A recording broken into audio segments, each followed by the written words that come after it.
Yes. Okay, so today we have a very exciting agenda, I think. So thanks to Ben Cosberg and to Erin Markuson, who will share their best practices from Nationwide Children's in Columbus. Ben will be sharing that. And I'm looking forward to hearing about Grateful Patient Family Programs and their behavioral health program. And Erin of Lurie Children's Hospital Chicago will talk about how they increase their major gift revenue. So our hope is that this is a very dynamic webinar and provides you with practical ideas that you can put into action at your shop. So we encourage you to make use of this, to ask questions, to share your thoughts and your knowledge, to make it as dynamic as possible. So I'm going to pass it off to Andrew, who's going to review some kind of guidelines for the meeting. Hi, everyone. As Suzanne just mentioned, we want this webinar to be as interactive and as beneficial to you as possible. So we do encourage questions. We encourage feedback during the webinar. There are multiple features on the bottom of your screen that allows you to interact with participants, as well as engage in a chat feature where you can include questions you might have for the presenters during the presentation. So be sure and use those. I did want to go over a couple group norms before we get started. First of all, be sure and treat all other participants on the call with respect. Be genuine about questions and challenges you might have for the presenters. Listen first to understand what the presenter is saying before you might ask a question.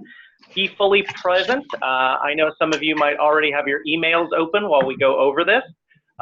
Close those now. We are 100% focused on this webinar. Share airtime. We want to hear from everyone if you do have questions, but be respectful of the time. Celebrate one another's successes during the presentation if appropriate. Start each comment or question that you might have, including your name and hospital, so we know who's talking. And finally, if there is noise in the background on the call you're making, or if you have to step away from your call, please use the mute button, not the hold button. We all think grocery store music is beautiful, but we'd prefer to hear the presentation. So use that mute button. And I will pass it back to Suzanne to visit about transitions with the major gift cohort. Okay, thanks, Andrew. Maybe one other thing, whatever we share on this call is confidential, so feel free to be very open and honest about your challenges, because whatever we discuss stays within our cohort, so and within Woodmark, it doesn't get shared. I wanted to, I don't know if Kate's on the call. She is. Hi, Kate. Yep. Hi. How are we doing, Kate? I'm good. Hi.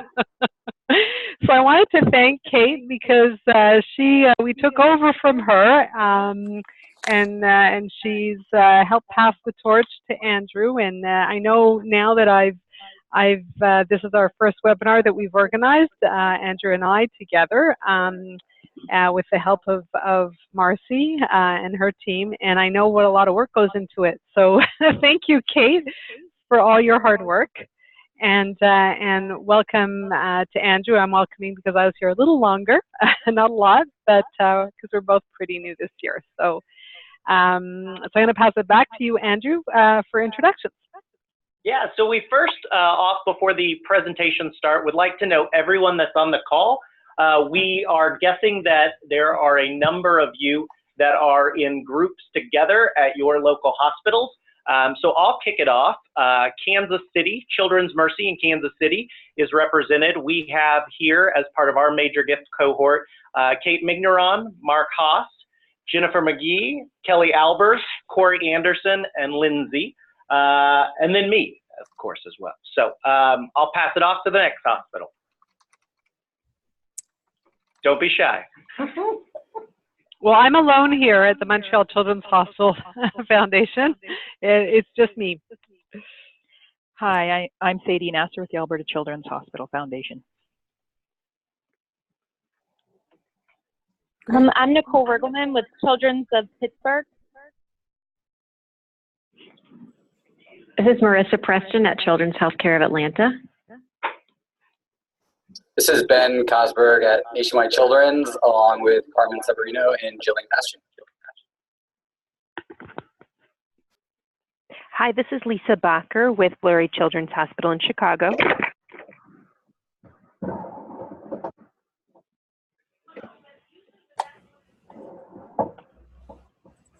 Did we get everybody?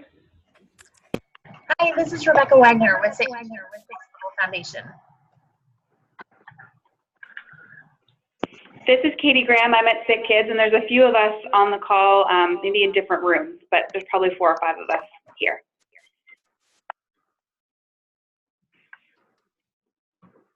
Did I miss Erin? Erin is on the call, right? Yeah, Erin Markuson, and we have some other representatives from Lurie Children's with Lisa and team. Okay, I heard Lisa. I wasn't sure. Yeah, I'm here. Good. Thank you. Andrew and Suzanne, I have a whole list of folks that are on the call. If you want me to kind of call people out, I can help with that. Sure, okay. Go for it. All right, so Jamie Davis, looks like she's on the call. Jamie, are you there? Yes. Some people may not have audio on, right? Yeah, from Children's National, Washington, D.C., Jamie Davis. Great. Thanks, Jamie. Let's see. I've got someone that looks like LIV3NR. If that's you. Okay. Someone in the 513 area code. Yeah, this is Ashley Rich from Cincinnati Children's Hospital. Great. Thanks, Ashley. Marissa Preston, have you introduced yourself? I thought I did, unless I was on mute. Okay, sorry. Okay, good. Someone from the 304 area code. That's me. This is Nicole with Children's of Pittsburgh.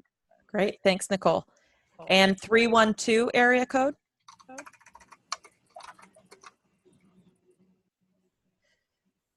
Okay, how about 136903? Does that sound familiar to anyone?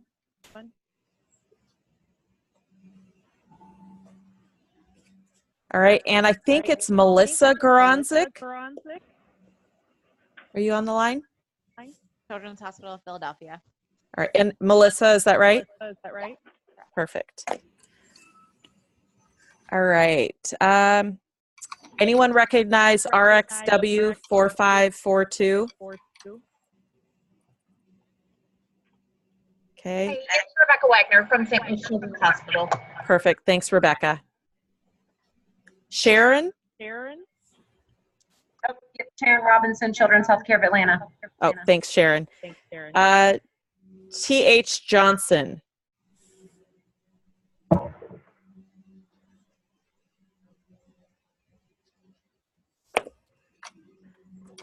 And how about, I saw Al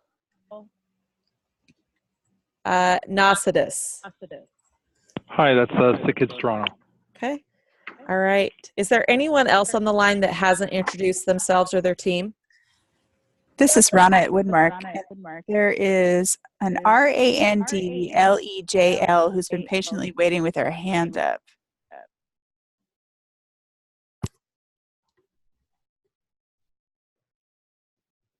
But perhaps RANDLEJL, maybe you can chat to us. We also have Carrie Finke and Jane Livingston from Cincinnati. Great. Thanks, Carrie. All right. Is there anyone else on the line that has not introduced themselves or their team?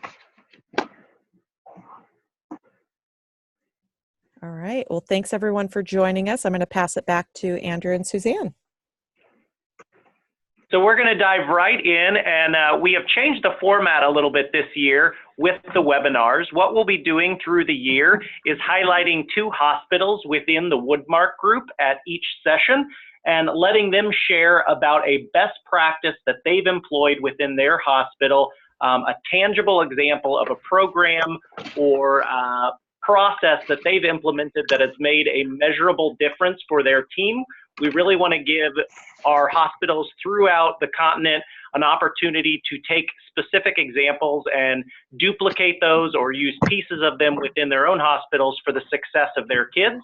So to start off with, our first presenter, our guinea pig in this project, is Ben Kosberg from Nationwide Children. So I'd like to hand it over to him. Thanks, Andrew. Can everyone hear me okay? We sure can. Okay, I'm hearing my own voice, so that's always fun to do. So thanks to Andrew and Suzanne for asking myself and Nationwide Children to be the guinea pig for the new webinar format. I wanted to just take a few minutes to talk about what we've been doing really in our how corporate giving has really impacted our giving program over the last few years. Marcy, I believe you're the one that's controlling the slides, correct? I sure am. Yep. Great. So I want to be just a few things before I start off.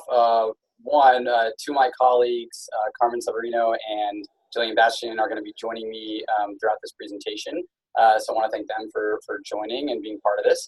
I also want to make sure that everyone knows that what we're doing here at Nationwide Children's, we have found it is a best practice, but we certainly think we don't think we're the best at this. We want to be very modest and humble, and knowing that we've been very fortunate that in Columbus, Ohio, we have a lot of Fortune 500 companies, which I'll dive into in a little bit, and we've been able to engage a lot of those companies and their executives to support the hospital at a major giving level. But certainly, this is something that every one of the Woodmark hospitals can be doing. Again, we've just been fortunate that we've been doing it well over the last few years, and we hope to continue to do that well. I also wanted to just clarify that when I say corporate giving, I'm meaning corporate gifts that are coming in at a major giving level, not so much corporate gifts that are coming in on an annual basis or for event sponsorships or anything like that. So that I just want to be clear that everyone understands what I mean by that moving forward. Okay, go ahead. So this is just some funding metrics over the last few years that we have been tracking. Our total, you can see here, our total dollars raised in 2015, 16, and 17. Of that total dollars raised, how much of that were for major gifts, and then of the major gifts, how much were corporate gifts. So in 2015, just to break it down in percentage-wise, our major gifts were about 53% of the total that we raised, that 61 million, and then 18% of that were from corporate gifts. And then 2016, you can see a pretty substantial jump to 105 million, and a lot of that had to do with a $50 million gift that we received from Big Lots and the Big Lots Foundation. Again, of the 105 million, 81 was from major gifts, and of that 75 was the corporate giving. So again, breaking it down, 77% of what we raised in total was in major gifts, and then 71% of that was from corporate gifts. And then 93% of the corporate gifts made up our total major giving. And then in 2017, you can see that we kind of went back down to earth and raised about $70.8 million. Of that, 37.9 million was in major gifts, and of that, the 13.6 million was in corporate giving. Go ahead. So moving forward, we're at the tail end of our Be the Reason campaign. It's a $350 million campaign over about 7 years. We are projected to finish that campaign at the probably middle or end of 2019, which is a little bit early. We are obviously starting to look forward post-campaign. And this is kind of the strategy that we are looking at moving forward, that we are looking to just raise about what we think we can raise on an annual basis, about 50 million. As you can see, we kind of divided it into two pools. We have the predictable, as I'm sure everyone at all the Woodmark hospitals kind of has the same structure. We have the predictable events, direct mail, annual gifts, and then our existing corporate alliance, corporate relationships. And then we have the unpredictable. We have the major gifts that we're never 100% sure when they're going to be coming in, as we all know. We also have the planned gifts. Then we have the new corporate relationships. This is kind of how we see our.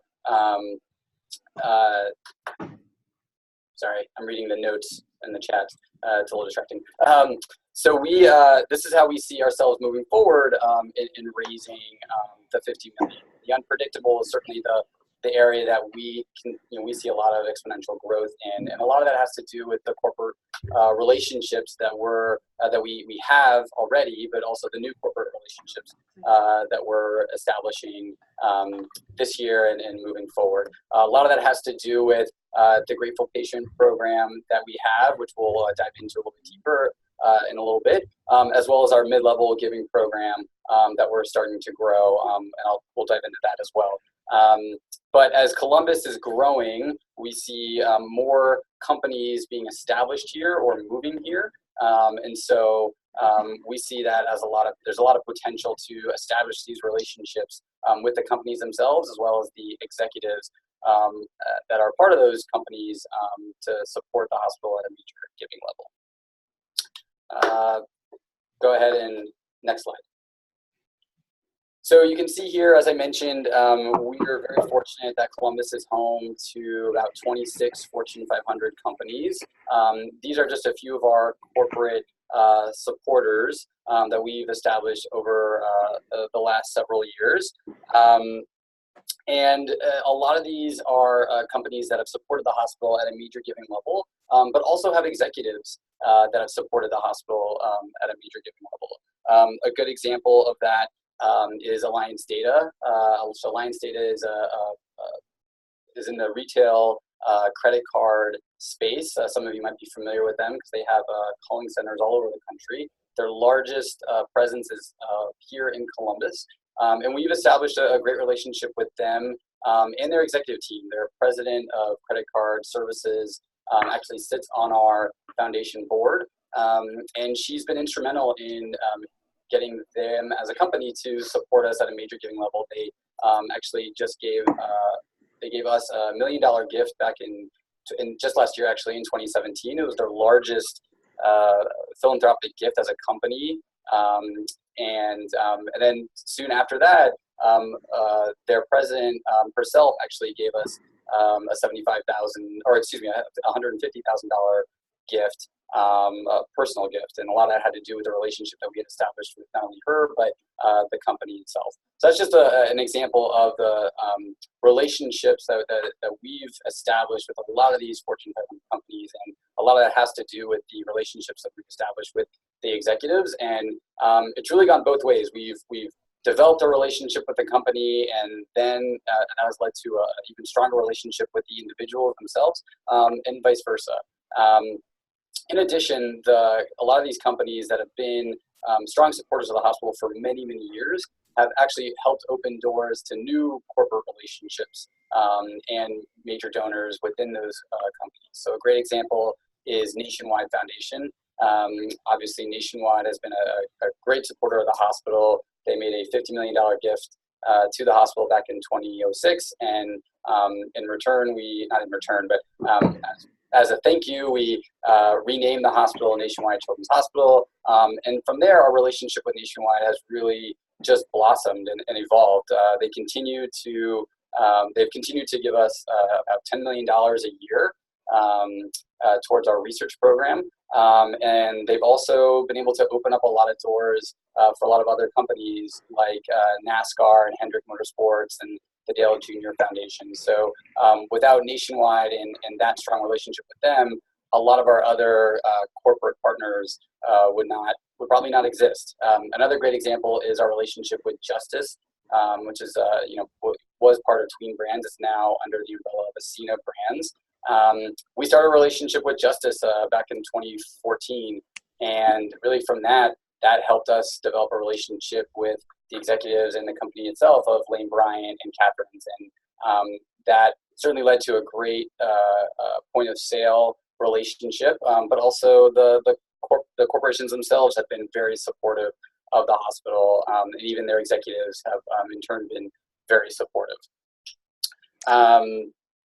Let's go ahead with the next slide. Hey, Ben, it's Marcy at Woodmark. I just wanted to chime in with someone that chatted a question asking about, and this is kind of back to your metrics slide, I think, wondering about asking if you have a very large golf outing, and is that a major piece in those numbers? We do. I mean, we have the Memorial Golf Tournament, which is an event that's actually sponsored by Nationwide Insurance.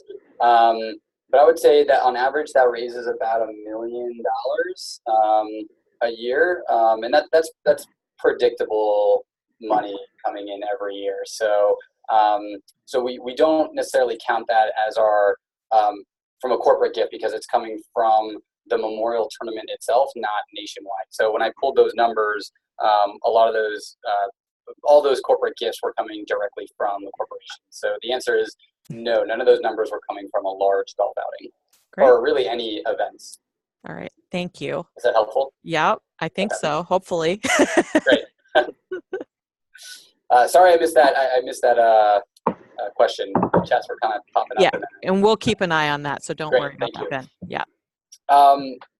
So I talked a lot about developing the relationships with the executives that are part of these companies and corporations, and how that's been very impactful on securing these major gifts. A lot of it has to do with the butterfly effect. We talk a lot about the butterfly effect here at the hospital, not only within the foundation, but really throughout the entire hospital. And for those of you who don't know, you can see on the slide that it's the scientific phenomenon by which small changes create big impact. Really, if we interact with a patient or a patient family or any level donor on a Monday, we have no idea what that relationship is going to evolve into.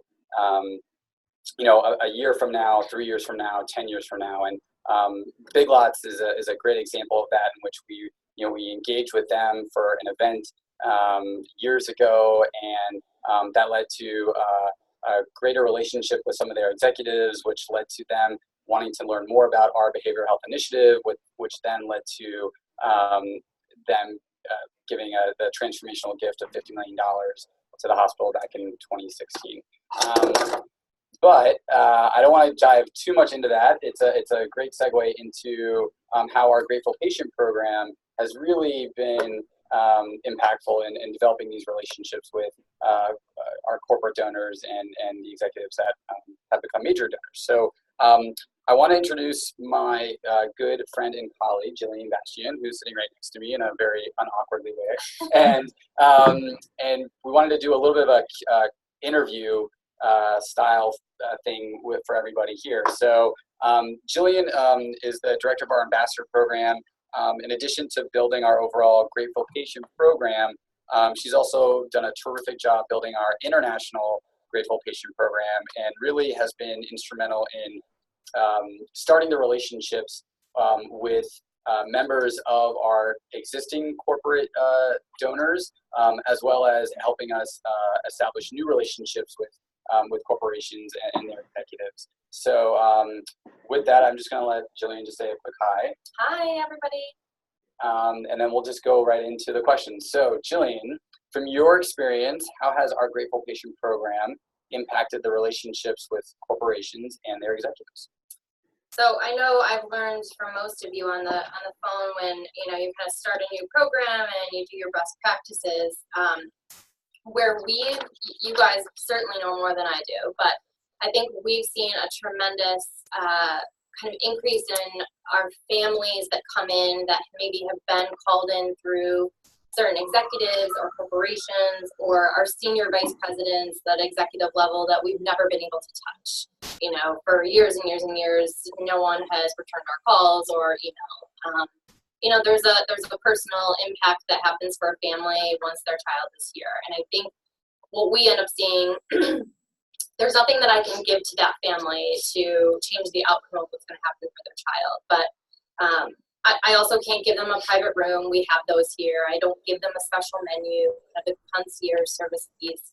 But I can give them my time.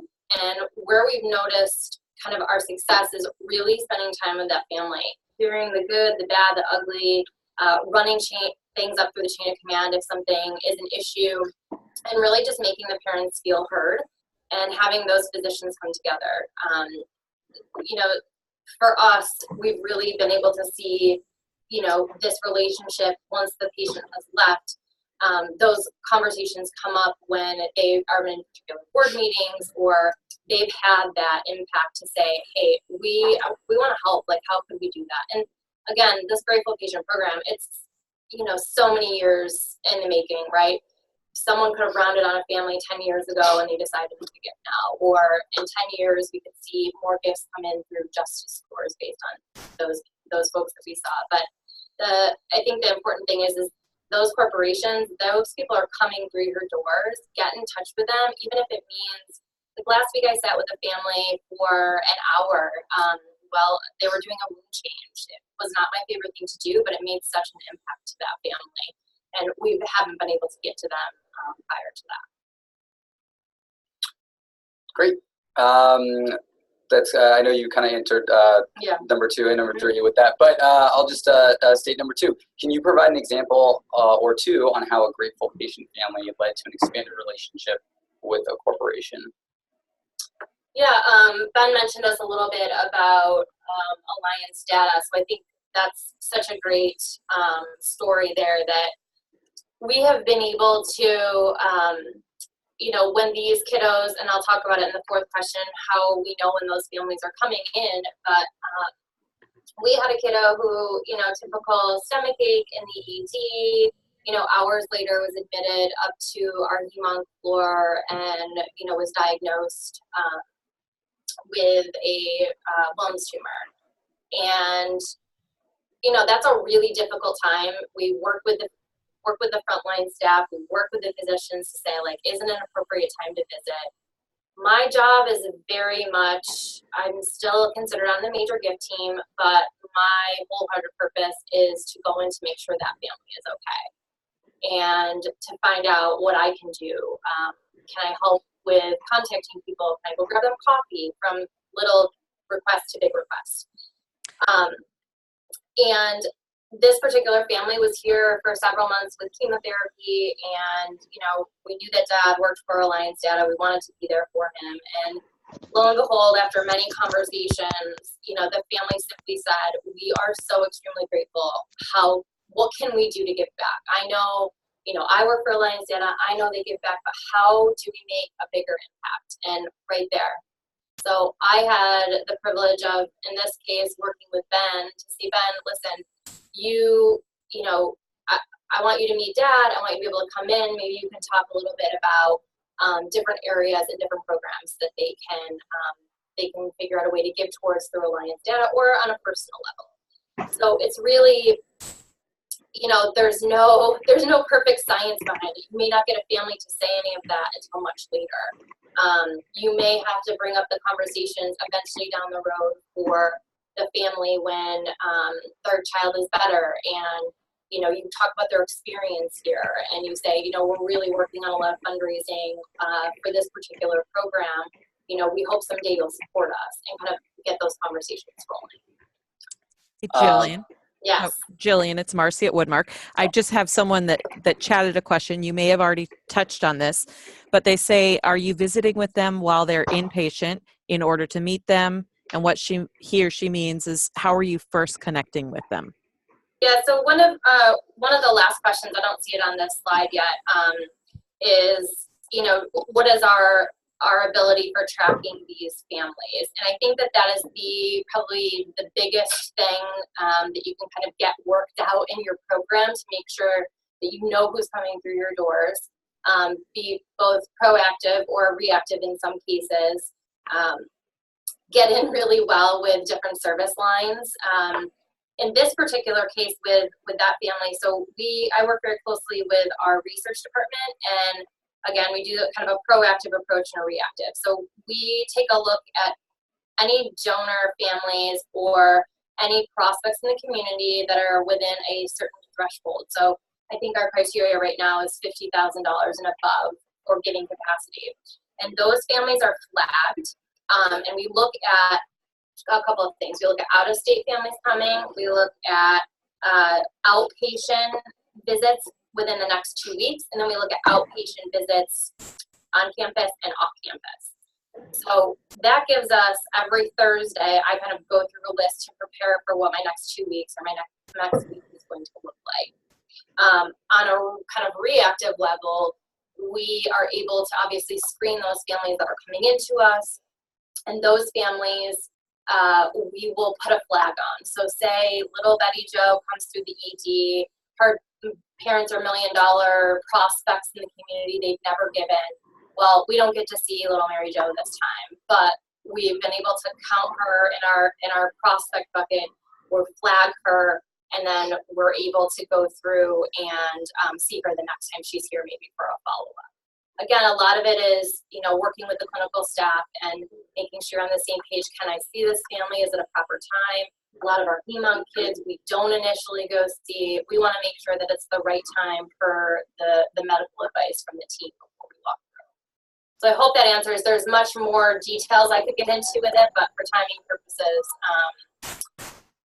we'll stop it there. Okay, so one other question. Someone asks, are you, Carrie Fink in Cincinnati, Finky, are you the only person making visits, or are there others? So I'm kind of a one-person team. However, there are times where some of our gift officers, I can call Ben and say, Ben, I have this family that we've been working with. I'm not able to go see them because I'm working very closely with an international or out-of-state family that needs hand-holding today. Could you go in and round on them?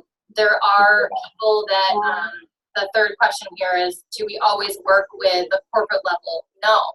If someone calls me and says, my gardener is here, we're going to figure out a way to make them feel just as well taken care of. Does that mean I, myself, Jillian, will spend an hour with the family? Maybe not. I can send someone, on a lower level giving structure to be able to go in and say hello to them. Maybe give them some parking passes, see how everything's going, do a follow-up afterwards. Okay.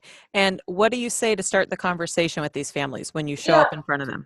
So I think the hardest conversation is if they're not a donor, right? So I'll walk into our emergency room, which is always kind of the most hectic place. I'll walk in and I'll ask, who the nurse is that's assigned to that family. I will be very delicate in the regards of explaining exactly who I am, exactly why I'm going to see us. Hi, I'm Jillian Bastian. I work with the foundation office here at the hospital. Are you aware of what the foundation office is? It's the #1 best team builder you can ever do. Most people say, no, I've never heard of you before. Well, I run our rounding program for some of our people within the community and some of our donor families here at the hospital. There's nothing that needs to be done. I just was hoping if I have medical clearance by you that I'd be able to go in and say hi to the family and make sure they feel well taken care of. Now, sometimes you get the reaction of, well, they are well taken care of. They're my patient. I'm just fine. A lot of times that does not happen. I've had that happen twice, and I kind of stop and say, okay, well, let me explain to you why, and I'll go into that conversation with them. When I walk through the door, I'll talk to the family. Hi, I'm Jillian Bastian. I run our ambassador program here at the hospital. It's our rounding program here within the foundation office. Really, I'm just here to make sure you guys are okay. Is there anything I can do for you? How has the nursing staff been? And that literally, those small things leads a parent to either feel really comfortable and be like, I hate this place. I'm mad because of this, this, and this, which is what they want. They need the time to talk about those things. Or it's a chance for them to say, everything's just fine. So good lead into this is we recently had a family, a very high-end family that we've been trying to work through forever. They did an event for us several years ago, and they just fell off of the radar. And I went to go see her and her daughter when they were here in the emergency room. And she was very coy. Yep, thanks for the visit. I said, I'm going to leave my card. If there's anything I can be helpful with in the future, making some appointments for you guys or looking into, communication with your physicians, please let me know. Well, I assumed I'd never hear. 6 months later, she called and said, I'm having a lot of issues and I need someone to talk to about it. So next month, she's going to be hosting a dinner for us with her, hopefully her friends in the community that we've also been hoping to get after, and some of the wealthy families that are in our gastroenterology program. I know that's a lot of info. I hope that's helpful. All right, thank you.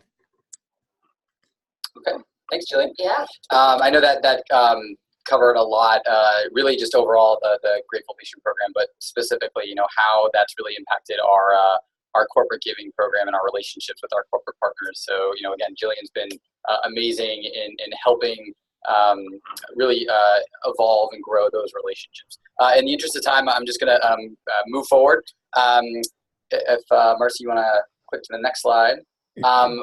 What our major giving team here at Nationwide Children's is about 3.5 people strong, plus our plan giving officer or plan giving director.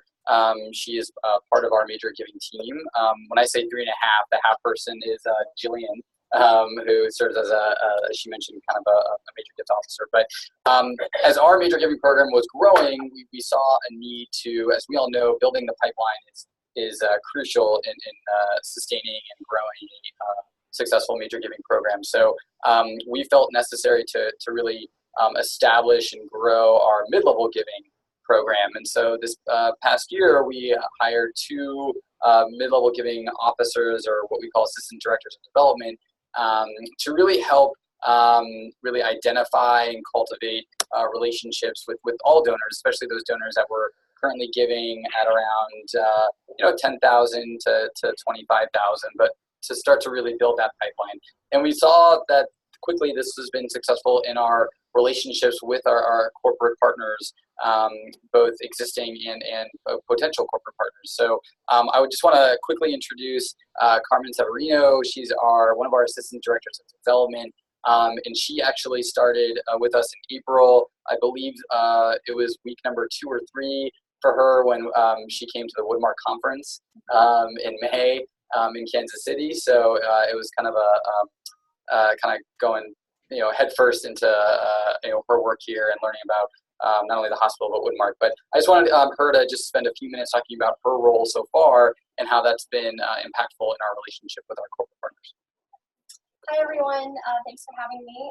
I'm really excited to be here today and talk a little bit about my new role. I'm learning a lot here at the hospital, just kind of a lot of trial and error of what's working, communicating with people that maybe we haven't talked to in a long time. So part of my role is to fill that gap. So there might be some people who have given a long giving history and we haven't heard from them. Maybe they fell off the radar. Maybe there's some notes where they talked to a giving officer a couple years ago, but then we haven't heard from them. So I'm really able to fill that gap by trying to start the conversation again and find ways to engage them.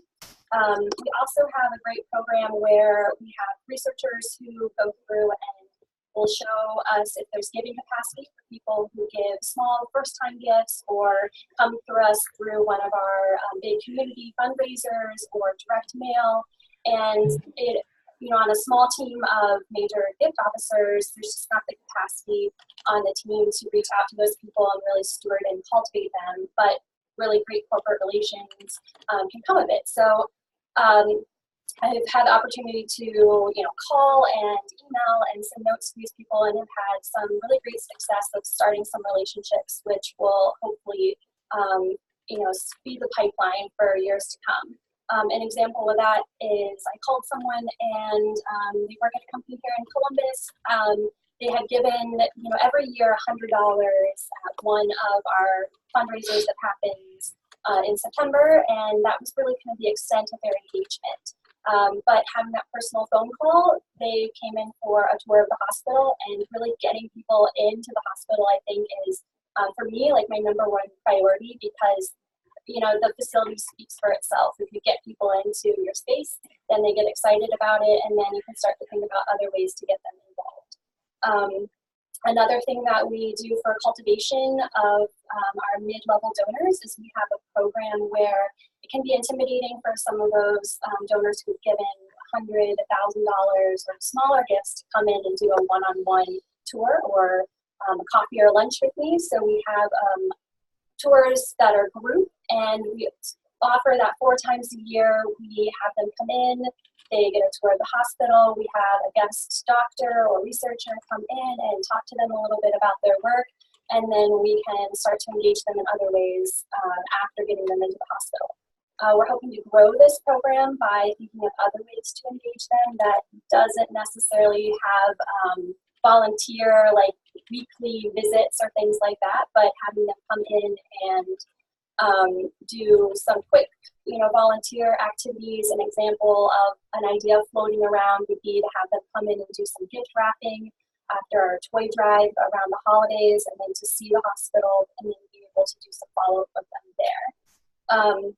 I've also had some pretty good success just, being out there in the community and joining groups, getting to know people through Rotary clubs and other Chamber of Commerce events that are happening in the community, as well as just being out there on the internet and reading up daily to see who the mover and shakers are in the community, and doing cold phone calls and emails. And from that, we've had some success of getting people to come in with their associates to do tours of the hospital, and then have been interested in doing toy drives, book drives, things of that nature, which hopefully will lead to more engagement and potentially grow the pipeline for a bigger gift in the future. You are unmuted. Thanks, Carmen. All right, so I know I'm probably way over time, so I'm just going to go through my next slide pretty quickly. So again, this isn't probably news for everyone to hear, but obviously a lot of our corporate donors, really all of our donors, they are giving for a specific purpose, a specific program. We found that these 3 areas, behavioral health, population health, and research, have really been the top areas that companies and their associates have been wanting to give. Certainly behavioral health is at the top, with Big Lots and Alliance Data, just to name a few, of our corporate gifts, the corporate gifts that have come in for that specific program. And then other associates and executives that are associated with those companies have also given towards those programs. Population Health, JP Morgan Chase and Huntington National Bank have both given to our Population Health program, where we're going out to the community and supporting the greater community, and for both health education, workforce development, home revitalization, etc. And then research, nationwide insurance has been really big in building our research program, and that's the one area that they've been very keen on supporting. All right. Hey, Ben, this Yes. is Marcy at Woodmark. So in essence of time, we would love to be able to move on. We've got one more presenter, and we want to make sure. So I'm just gonna say, if you have questions. I got to visit with the other one, so we're good to go. If you have questions. Hand. Oh. Yes. Oh. I think Alex already did. Yeah. Okay. Someone is on the line that is not muted, and we can hear your conversation. So make sure you're muting yourselves. Anyways, I am just going to say, if you have questions for Ben or any of his team, make sure you send them an email. I can help you get connected if you're not sure how to connect with them directly. That's great, and my apologies for going way over time. I know I wanted to give, of course, Erin her time. So thank you again for having us, and feel free to email me with any questions. Right. Thanks, Ben. All right. We're going to move it on to Erin. Are you still on the line, Erin? I am. Hi. All right. Hi there. Welcome. We can go to the next slide. All right. So I will go a little more quickly through some of the background information, but this is how Lurie Children's has taken a strategic approach to increasing our major gifts revenue. Go to the next slide. This sort of demonstrates where we were and where we're going. Everyone can see the dip that we experienced in fiscal 13, 14, 15, and 16. I think it's important to note, next slide, that those were some times of transition for us. In 2012, many people are aware that we opened a new hospital. And at that time, we celebrated the end of our Heroes for Life campaign, which was $155 million. And we opened a new hospital in a new location with a new name. And so there's a lot of focus spent on getting settled in this new home, making sure that the community was aware of our new name, and honestly giving a lot of our supporters some time as they were making their final pledge payments, and we were really spending a lot of time on stewardship. We also had some leadership changes during that time, both at the foundation and at the medical center. And so from a major gift standpoint, I think we struggled a bit with a compelling story that we were going to tell now that we were getting settled into this new home. Next slide. So in 2015, we recruited a new department chair of pediatrics and a chief research officer, and he led the hospital through a strategic business planning process. And I think the most important thing to highlight here is that this led to a great story for the hospital and in turn for the foundation. Next slide. And as you'll see at the top, the details of this plan aren't specific to the importance of this conversation, but it became a transformational imperative of the hospital to secure committed and enduring philanthropy. And this was really important for us because it really made philanthropy a priority for the entire medical center and the entire organization. So Vision 2025 was sort of the first step in our ability to tell a better story and to secure more major gifts. Next slide. Erin Sterling from Sick Kids in Toronto became our CDO in August of 2016. And so as the hospital was finishing its strategic business planning process, Grant wanted the foundation to go through a business planning process of our own. And that was really great because it enabled us as major gift leaders. I co-lead this department, and there are other major gifts directors and people who were really important into developing this plan. But we were really able to spend about 6 months, not only with the major gifts team, but with leaders from across the foundation to figure out what it was that we really needed to be successful for this business unit. And what we did was create the strategic growth objectives that you see here. I'm only going to highlight 3 of them. These are the 3 that I think are probably those that have been most critical to our success. But I think it's important to note that during this business planning process, what we identified were investments that actually needed to be made in a lot of other business units that support major gifts. Erin? Yeah. Sorry, it's Marcy at Woodmark. It sounds like that we're having a little bit of an issue with you coming in and out with your sound. Okay. So just make sure that you're talking directly into your phone or your speaker. Yeah. Or your mic. I'm sitting close, but I'll try to get closer. It could be a connection issue, but yeah, it might be. I'm using the Zoom connection, so I'm not talking to my phone, which probably isn't helping. Okay.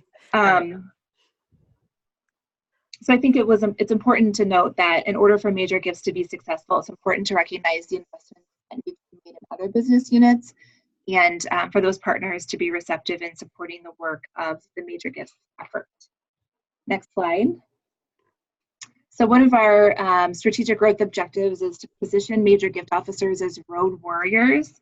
And this really involves collaboration, increased collaboration across the organization, with more writing and research support from our marketing and communications teams, the development of turnkey materials instead of creating one-off things for donors, but creating materials that could be used across programs and priorities that we could tailor quickly but didn't need to be developed from scratch for donor visits, more proactive donor relations and stewardship efforts, and additional administrative support to enable gift officers to spend time out of the office. And we revamped some of our meetings. So we looked at our meeting structure and we changed the way we talk about things. We changed the frequency of meetings, and we tried to make sure everything was a good use of time when we were grouping people and bringing people together to enable gift officers to spend more time with donors and be out of the office instead of worrying about those meetings in the office. Next slide. Another key growth objective is to be an architect of transformational gift opportunities. The Major Gifts team took it upon itself to really create a culture in which transformational gift opportunities are top of mind, not only at the foundation, but also at the medical center. We now had a strategic plan from the hospital and more than $500 million of priorities. And in understanding and learning about these from our finance team and medical center leaders really allowed us to think about how to uniquely bundle and commodify all of those needs that the hospital had identified. We worked with our communications team to develop templates so that we had processes for the work and materials that could easily be developed for each of our big priorities. Additionally, we revised a group called the Collaborative Fundraising Committee. And these are lots of medical center leaders that help us to approve some of those non-priority philanthropic investment opportunities. Sometimes these are things that donors bring to us. If they don't necessarily fall in line with our hospital priorities, is that something that we want to pursue? Have we thought through all of the needs of that project, et cetera? And so we now have a monthly group that we can go to ensure that these big transformational gifts that we're asking for make sense and are doable, and also that some of those smaller things that come up that are of interest to donors are things that we want to pursue or not. We also took a close look at our policies, and we identified new recognition opportunities and gift structures that enabled us to really help people to think bigger. And so far, this has yielded some great success with a $25 million gift for the highest priorities of our campaign, a $13 million gift to name the Division of Adolescent and Young Adult Medicine, and a $10 million gift to name a fetal health suite, 2 naming opportunities that didn't exist before this work took place. Next slide. The final growth objective that we'll talk about today in context for our business plan and the success that we've enjoyed recently with major gifts is driving major gift officer performance by enhancing our systems and our training. As I referenced earlier, the most important part of the major gift team's business plan was really work with other departments and investments in other areas. And so increased investments in marketing and communications helped us to create what we call cell sheets, and that's the picture in the middle of the screen, safeguarding reproductive health. We now have cell sheets for almost 20 areas of the hospital and research priorities. They all have a similar look and feel, and we continue to create new ones. And it's great because it's an easy template for our marketing and communications team to drop information into. And it's great to have consistent pieces to share multiple stories with donors as we're getting to know them and their areas of interest. We also created templates for recognition and giving opportunities so that we have a similar look and feel across areas. Also very helpful in working internally and externally with donors to help them to think a little bit bigger about their investments. We refined our work for portfolio health standards and really defined a qualification process. Part of what we need to do is also to, of course, identify new prospects, and so we really looked closely at that. And we created new metrics and reports for our gift officers, so they always knew where they stood in relationship to the goals that they were hoping to achieve in the coming year. Next slide. So the time that we spent to create a business plan and the time that we spent to put that plan into place and to refine it as we went along has really set us up for success as we've launched our new campaign. Just in the last year, we launched the Lurie Children's Campaign for Every Child. And we now have a very compelling story to tell. We have identified and understandable priorities, not only for fundraising, but that match what the hospital's priorities are as well. And we now have processes, reports, materials that empower us to do our work, to be out on the road, to be having these meaningful conversations with donors.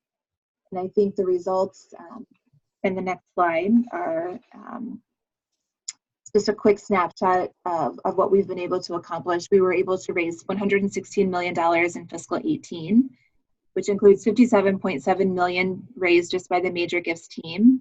Major Gifts at Lurie Children's are only gifts from individuals, so there's no corporate money in that number. This includes gifts of $25 million and $10 million that we booked. We also had an additional gift intention of $13 million, which will be booked as those payments are received. We have transformational gift cases for support that we've developed for multiple areas, including a gift that's under consideration right now to support mental and behavioral health with a $40 million ask amount, which will come in less than that, but really a great way to help someone to think bigger about that program. We've developed materials for ease of gift officers to tell the story and to solicit support. And those are used not only by major gift officers, but by gift officers across business units here at the foundation. We've shared more information with our teams by doing monthly lunch and learns, telling the story of different research priorities and divisions and areas of care, providing materials, cell sheets, videos, and resources, and making sure that everybody across the organization is empowered to tell this story in a meaningful and compelling way. And we've made some financial investments to identify new prospects and to develop relationships with the prospects that we already have. So that's a really quick rundown of how we used a business planning process at Lurie Children's to really enhance the work that we're doing in Major Gifts, which has yielded great success just in our first year of doing that work and implementing the plan, and has already set us up for some early success as we've just launched our fiscal 19. And that's it. Great. Does anyone have questions for Erin?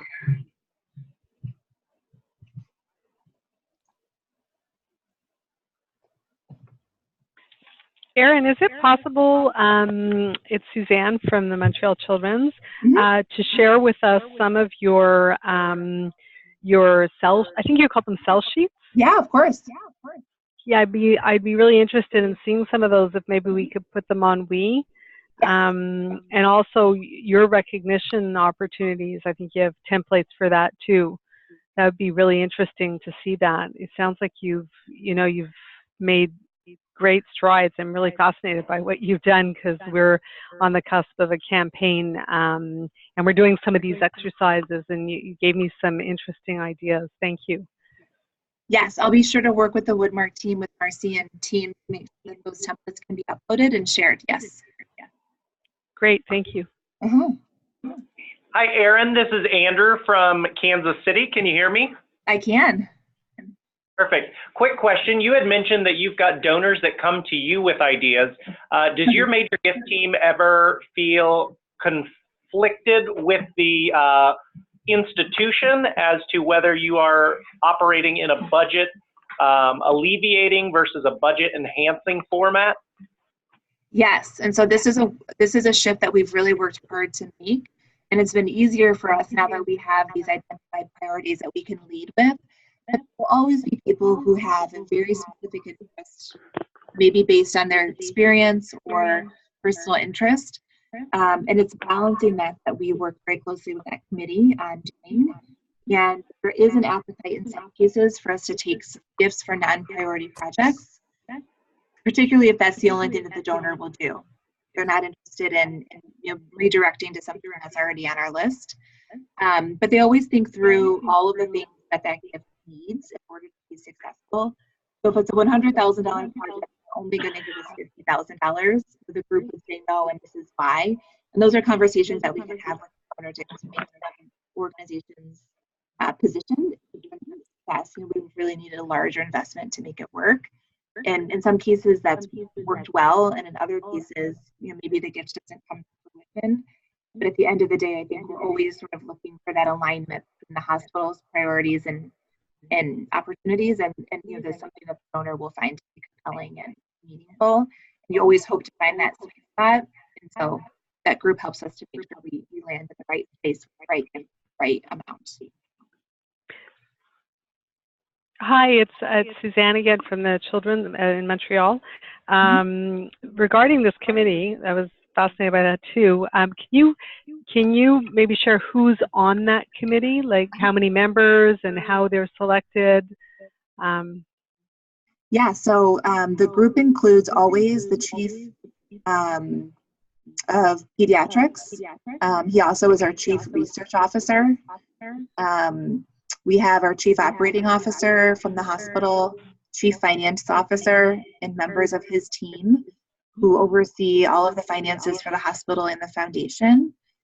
We also have a woman who oversees the strategy for the hospital and in and outpatient strategies, so she's at the table. Grant Sterling's our CDO is always at that meeting. And then gift officers rotate in and out based on if they have something to put on that or not. and it's a tough group. You know, obviously those are difficult people to schedule. Sometimes we end up having to do some of that work over email if the meeting falls off, or, you know, we're not able to hold it because of conflicts, but we really try hard to create a robust agenda and use their time wisely, and they know that. So our chief medical officer is another member that I forgot who's on committee. Okay, great. Thank you. All right. Thank you, Erin. Just to honor everyone's time, since we're running over a little bit, if anyone has questions for Erin going forward, feel free to connect with her. If you need help with connecting, I'm happy to help, so you can shoot me an email or give me a call. I'm going to pass it off to Rana to make a quick WE announcement, and then we'll follow up with the next call dates. Hi, everybody. I have a 30-second announcement about the Woodmark Exchange, which is the online platform that we have been revamping. Our goal is to make it as easy as possible for you to find who or what you're looking for quickly and intuitively. And so each cohort has a space that makes it easy for you to find out when the next cohort call is happening and RSVP and add it to your Outlook calendar with just one click. You can also get a list of the members of the cohort that you can download if you need. You can find the materials and tools that are referenced in these cohort meetings, including the ones that Erin talked about that we will post shortly. And you can have a discussion with your colleagues. And one of my favorite features is that you can actually respond to these discussions directly from your Outlook inbox. If an email comes in with the latest cohort discussion, you can click a button and respond directly there without ever going into the platform. So you're going to be getting an email for us within the next 24 hours, from us, not for us, giving you instructions on how to register. You'll have to register fresh, which will only take you about 1 minute, but we hope to see you on the new WE platform very soon. Thanks, everybody. Have a great afternoon. Okay. Thanks, Rana. So Andrew and Suzanne, I'll let you chime in with some final words. Well, I think that our next webinar is scheduled for January, so we're all really busy end of year, so that'll be January 15th. You'll be hearing about that. Thank you very much. I don't know if Andrew, if you have anything to add. Nope, just thank you everybody for calling in and tuning in online, and we look forward to having you in January. Yes. Have a great productive end of year. Okay. Thanks, everyone. Thanks, everybody. Okay. Bye. Bye-bye. Bye-bye.